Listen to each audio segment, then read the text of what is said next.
2024 Husqvarna Svartpilen 801.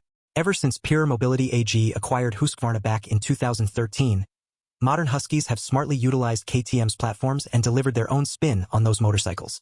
Looking to the travel and street sectors, bikes like the Norden 901 and 701 Supermoto/Enduro were logical crossovers borrowing from those successful families. But the Svartpilen and Vitpilen naked models really have their own identities that set them apart, both visually and in terms of their target markets.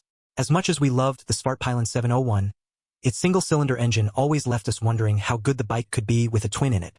For 2024, Husqvarna has answered that question and delivered the Svartpilen 801, which is powered by the 799 cubic centimeters version of the LC8C borrowed from KTM's 790 Duke.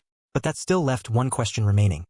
Would this new model, with its dramatically upgraded engine, deliver the performance to put it onto a completely different playing field of competitors? LC8C engine. There isn't a whole lot of mystery behind the engine that powers the Svartpilen 801. As mentioned, under Pure Mobility, platforms and power plants are shared among KTM, Husqvarna, and GasGas. The LC8C in this new model is shared with KTM's 790 Duke. Another important note is that this engine was reintroduced in the not-so-distant past and is manufactured by KTM's partner CF Moto in China, but it is designed, developed, and assembled in Austria, which also uses it in some of its models. The 799 cubic centimeters liquid-cooled parallel twin has double overhead cams with 4 valves per cylinder. Bore and stroke measure 88.0 by 65.7 millimeters with lightweight forged aluminum bridged-box pistons and a 12.5:1 compression ratio. The crankcase is high-pressure cast aluminum, which helps keep the wall thickness to a minimum and the overall weight of the engine down to 114 pounds. Cylinders are a sleeveless aluminum design with Nikasil coating. The engine has semi-dry sump lubrication and has 15,000 kilometer, 9,320-mile service intervals. Keeping it smooth are a pair of balance shafts, one in front of the crankshaft and the other between the camshafts.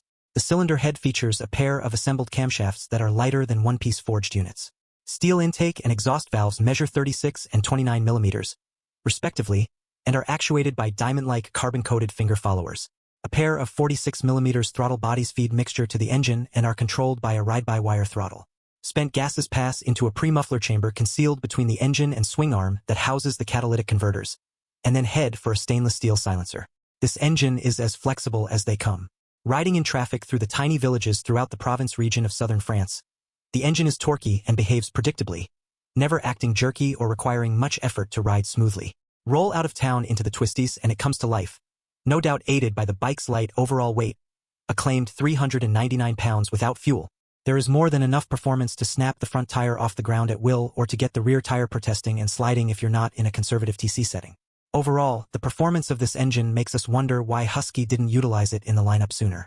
It really completes the package and puts the Svartpilen 801 into a completely different category, competing against the likes of Honda's CB650R, Triumph's Trident 660, Ducati's Monster, Suzuki's GSX 8S, and Yamaha's MT-07.